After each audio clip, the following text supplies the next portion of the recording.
Hello, everyone, and welcome back to another episode of Tell Your Story. I'm your host, Todd Nesloni, and each episode I look to bring you a different guest who has encouraged, inspired, or challenged me in one way or another and bring them on to share some of their story in hopes that it inspires you to tell some of yours. I'm thrilled for today's guest, Andre Daughty, on with me. Andre, tell everybody kind of who you are. Well, hello, everybody. Andre Daughty, born and raised Oklahoma City, Oklahoma. We thunder up over here all day. And we also say go Sooners and go Cowboys as well. I'm the kid in the class who always made the beats and always made the noise and always had the triggers on the pen. So I used that to become a pretty good musician. And got a band scholarship to the only HBCU in Oklahoma called Langston University. And HBCU means Historically Black College and Universities. And then from there, I wanted to become a teacher to inspire others, just like how I was inspired in elementary, middle school, and high school. And so now I get to help teachers become the best teachers that they can be and help adults and administrators become the dopest principals and administrators they can be. I love it. Well, Andre, when you were growing up, what did you see yourself being? Was educator even on that list? So my mom was in education for over 40 years. And so she was everything from a music teacher to a principal, and as well as a first grade teacher. So I was that kid who was always at every Saturday school, every summer school, every in-between school with the mom, helping out mom. And then I low-key now as an adult, I get it. But back in the day, I used to tutor some kids. Now here I am, a 9th grader, tutoring 10th and 11th graders in math and things like that. So I was low-key already teaching without even knowing it. I wanted to be an ESPN sports broadcast journalist. Oh, wow. But in the state of Oklahoma, there aren't very many people of color in that field. And those who are people of color in that field don't get those opportunities. So I said, well, what could be an opportunity that I can actually have where I can make a difference? If that isn't it, I'm going to have to literally move from Oklahoma and go to some other city or state to get those opportunities. And so I said, well, instead I can become a teacher because it's already in my blood and I love music. So I'll be a music teacher. But then I changed to becoming an elementary teacher. And here's why.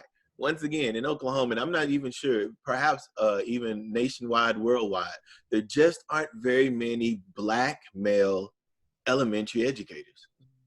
They're normally the coaches in the middle school, the high school, or whatever. So in Oklahoma, at least, I wanted to make a difference that way. So instead of becoming a middle school, high school, I wanted to become elementary and make that same difference at that level.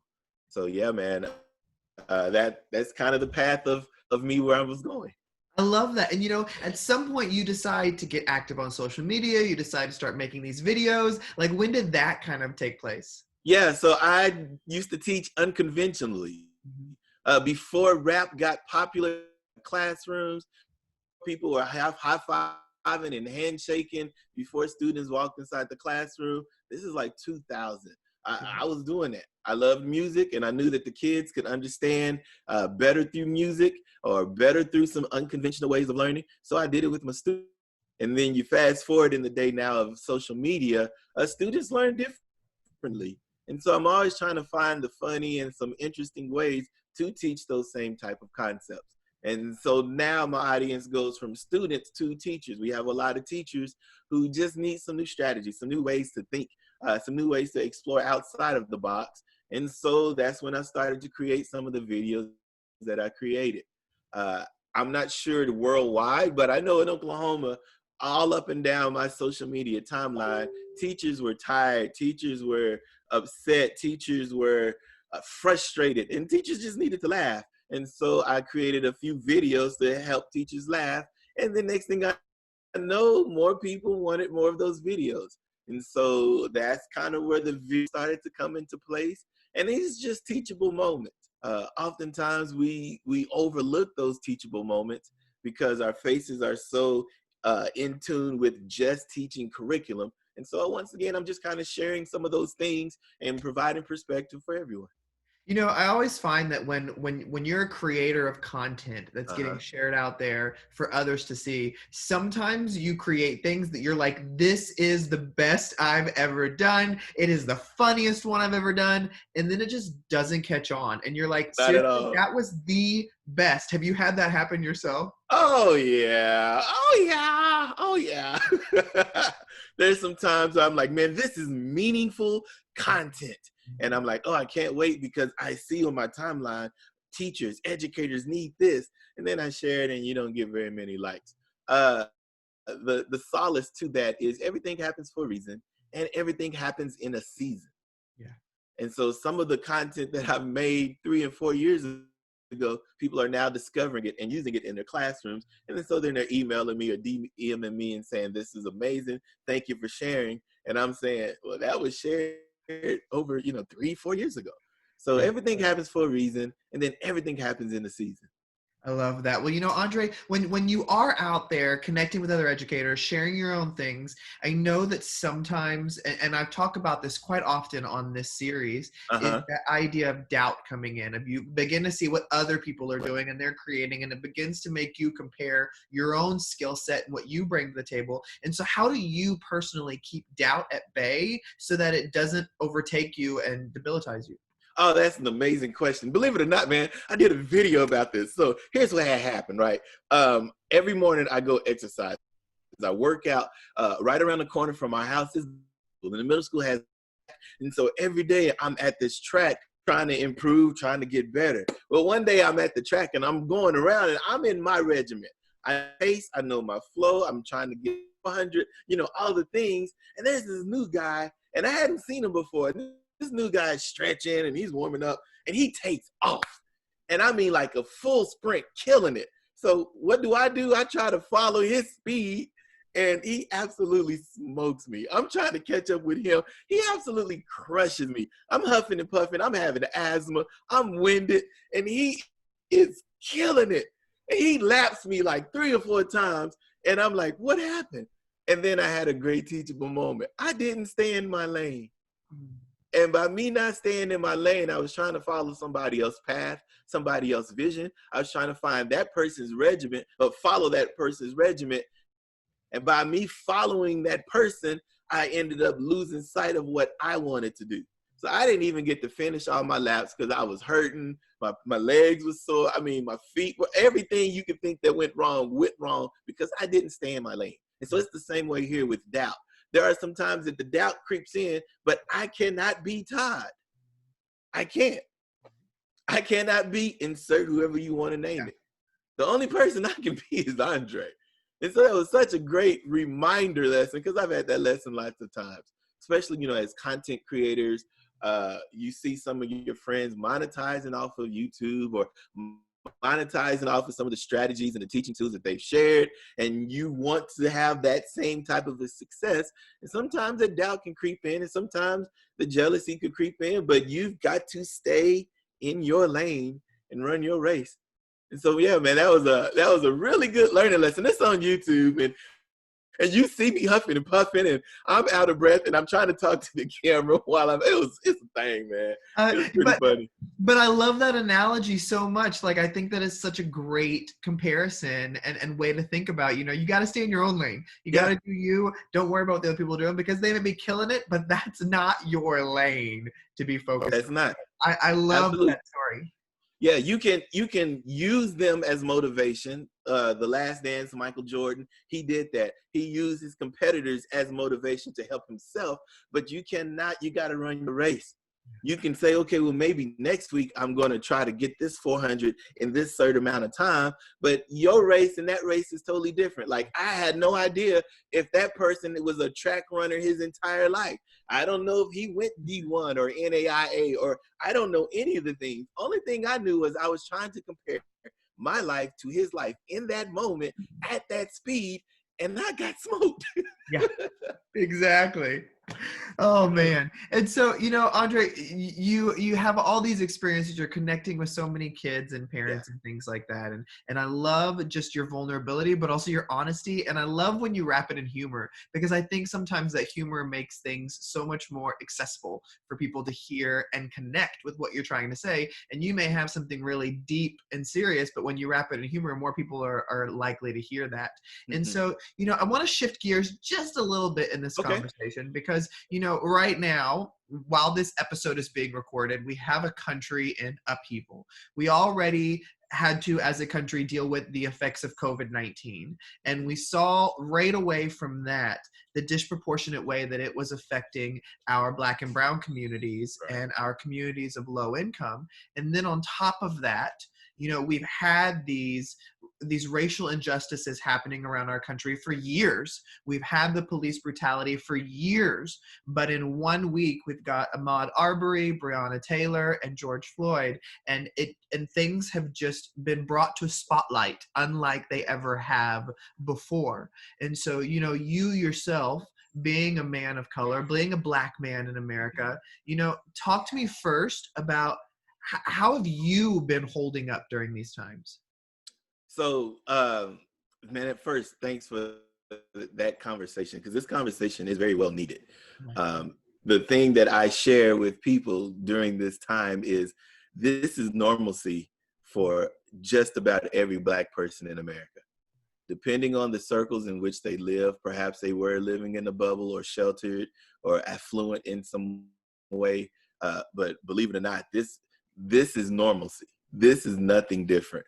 Right. This is nothing different from when my mom was trying to go to a school and the school said, nah, you are Black. You cannot be a music major and you cannot do this, that, and the other. This is normal for her. This is normal for my dad, who had to walk behind a movie theater and go through the alley just to go up some stairs to watch a movie. Like this, there's nothing different from what you are seeing now than generations prior. And so when we see it now, to me, it's like, oh yeah, this is just another one. The good thing about this is that it is recorded on camera. So for people who can say, well, I've never experienced it before, well, now you have. Now you can legit see in real time, whether they are streaming live on whatever platform, you can see the injustices that we've been talking about and we've been sharing, we've been stating, and we've been declaring for the last 400 years. Well, I think you brought up a really good point there, and that is the things that are happening right now are no different than last month, last year, 30 years ago. The difference is there's finally video proof. And I think, when some of us, especially us white educators, we see these happening and we're just like aghast that these things are happening. I Mm-hmm. think we're exactly right. Our friends and families in the Black community are sitting there going, thank you for finally seeing, because it was on video and now Yes. people will believe the things we're saying, or at least begin to educate themselves. And Yeah. so, you know, now with this huge spotlight on this and so many people taking things in, and how do you not, I've talked with several of different Black educators recently, and my question has been, how do you not lose hope when you see these things just cycling through again and again and again? Well, believe it or not, you do. Um, and I think the hope isn't the video evidence. The hope is people not believing once when they see the video and the evidence. Here's a perfect example. When hip hop first came out back in the late 70s, hip hop was street. And they told stories through rhyme, which is poetry, which is what Shakespeare did, which is what you insert any person. They told the story through the rhyme. And I remember in 91, 92-ish, NWA came out. And NWA were the brothers with attitudes, and they were from LA, and they were saying exactly the same thing we are seeing now. They were talking about the injustices and how police brutality was happening and how profiling happening and how they couldn't even walk up and down the street without being told to get on their knees, put their hands behind their head, lay on the ground. I mean, all of those things that happened then are happening now. Rodney King, we saw a video of that. And we were like, you mean absolutely they will get convicted. Like, all of that is still happening. The hope is that we know that we cannot fight this alone anymore. And so it has been really cool, really dope to see that Black Lives Matter protests and rebellions that are happening all over the world, not even in just America, but over the world, in the Netherlands, in London. Like, this is a thing happening where everybody in the world is now seeing it. That's a good thing. But that's not enough. It's no longer to just see it. It's now time to speak up against it when it is seen. Here's something that a person told me, and I was shocked at first, but after stopping, reflecting, doing a quick breathing exercise, then I could listen a little better. The person said, I'm scared to speak up because these conversations are happening like at my parties. And since like they're all my friends, I don't want to speak up because I may lose my friends. And so I just smiled at him. It's like, you don't want to lose your friends, but that same hatred is being spilled out and people are losing their lives. So the things that I've kind of been sharing with people now are two things. First, assess your circles. Like, legit really look at the people who you are hanging out with.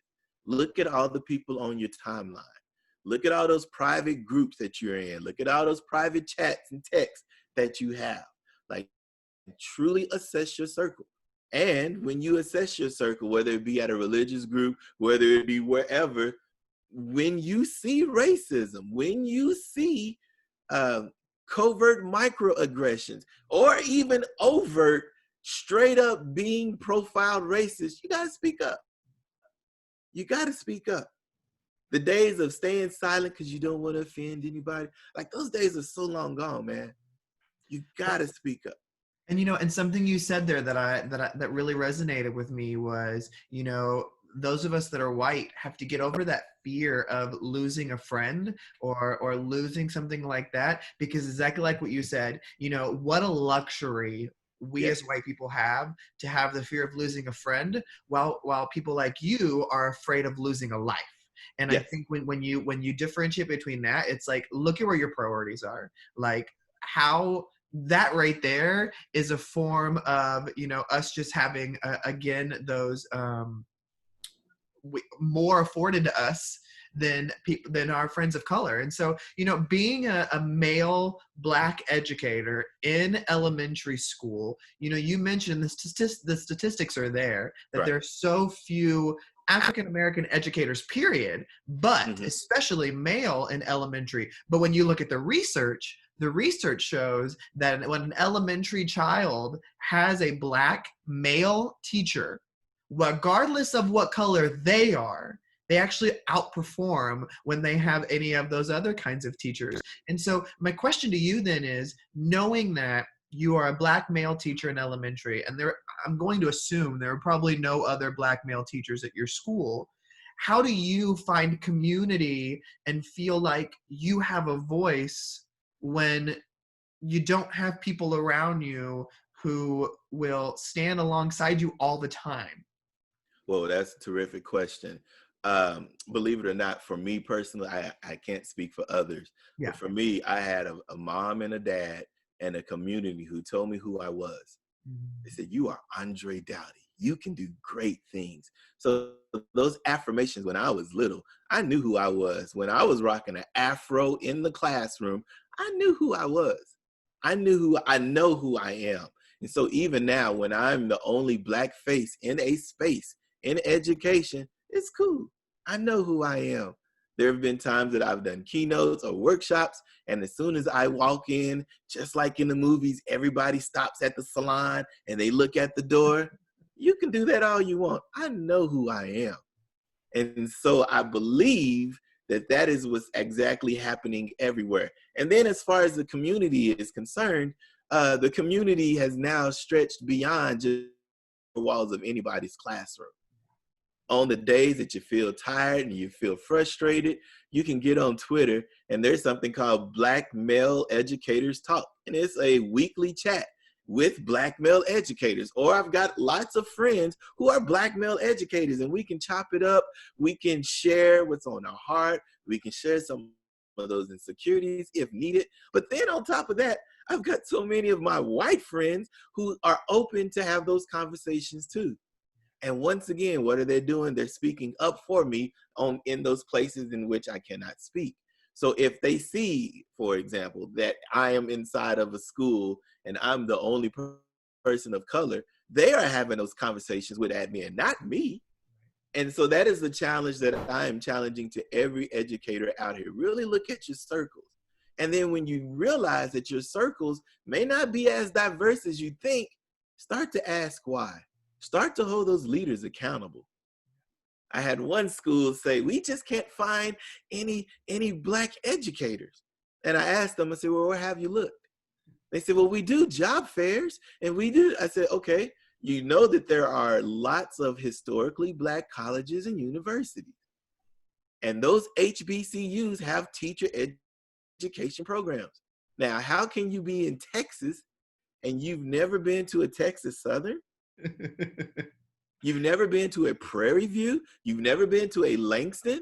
Yeah. How can you live in DC and you've never recruited in a Howard University?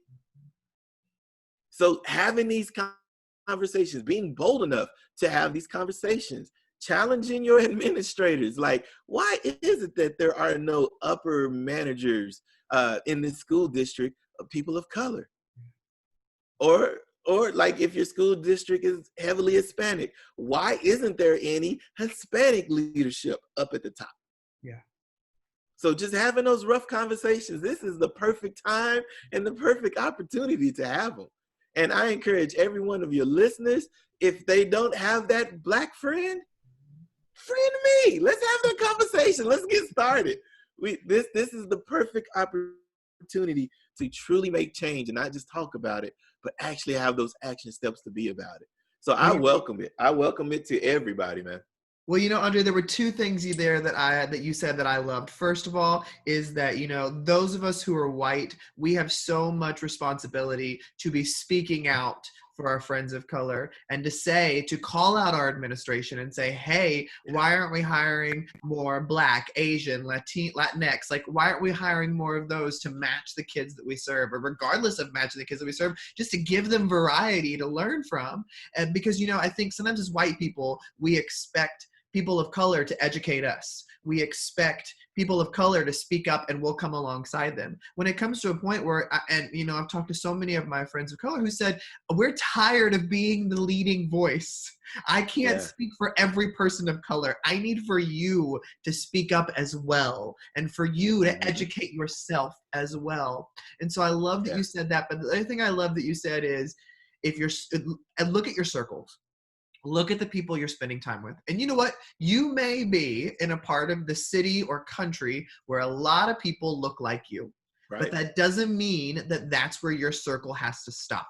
Because just like you said, when you didn't have people in your circle that you needed sometimes, that's where social media came into play. Yeah. That's where you found people. And so with it being 2020 and the prevalence of social media, none of us have an excuse anymore to say, well, everybody that I know, they're just all white.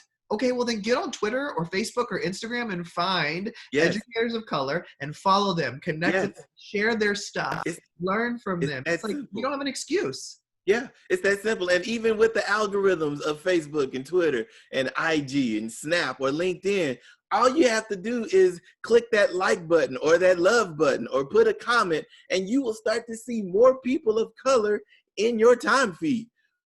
But oftentimes we just rather stay in a bubble. I had one friend tell me, I never knew racism existed like this. And I'm like, nah, it's 2020. That excuse doesn't work anymore. A simple Google check, like literally go to google.com, type in, you can find every picture, every evidence of this happening. Yeah. So the days of, I didn't know. You had the opportunity to know. Yeah. I love that, Andre. Well, as we wrap up, one question I always love to end these conversations on is I believe as people, there are things we hold really close to our hearts and are at the foundation of what we believe. And so for anybody listening or watching today, we talked about a lot, but Yeah. if there was one thing you wanted people to walk away with today, what would your one thing be? Hmm. Okay, so I am not a hip hop head at all. I rock jazz and 90s R&B more than anything. But I will use this hip hop phrase, and it comes from the great philosopher of Ice Cube. And he said, his words were, check yourself before you wreck yourself. And so the one thing I would really, really suggest for everyone to do today is to really stop, reflect, and check yourself. And the reason why I say that is this: in 20 years from now, what will history say about you? Like, I think about all of the pictures that I and have seen over the civil rights era, and I see all of the hatred, and I, especially like with the Little Rock Nine and the integration of schools, and you see all of the people in the background giving funky looks and the ugly looks and sharing and hitting and racism and race. Now, 20, 30 years later, those people are always going to be villainized because that's what they believe. Yeah. So 20 years from now, what will people say about you? We are living in a social media blitz where everything is recorded on here and it doesn't go away. Yep. So check yourself before you wreck yourself, I because love it. sooner or later, something like that will happen where your your grandchildren Google you, and then they will find pictures. They will find evidence and artifacts of evil, of you not saying anything, of you staying silent, of you not protesting, of you not rebelling against the system. So my advice, my one thing would be, check yourself before you wreck yourself. I love it. Well, that is the perfect way to wrap this up, Andre. I love your energy. I love your work. You're such a joy to be around, and I look forward to continuing our friendship. And so, thank you so much for Absolutely. spending some time with me on Tell Your Story today. Absolutely, man. Appreciate you. Thanks for having me. And thank you, everybody, for listening or watching another episode of Tell Your Story. Remember, you can check out past episodes on iTunes, Spotify, SoundCloud, YouTube, wherever you get your stuff, it's there. I hope today's conversation with Andre has encouraged you to get out there and tell your story, because every story matters.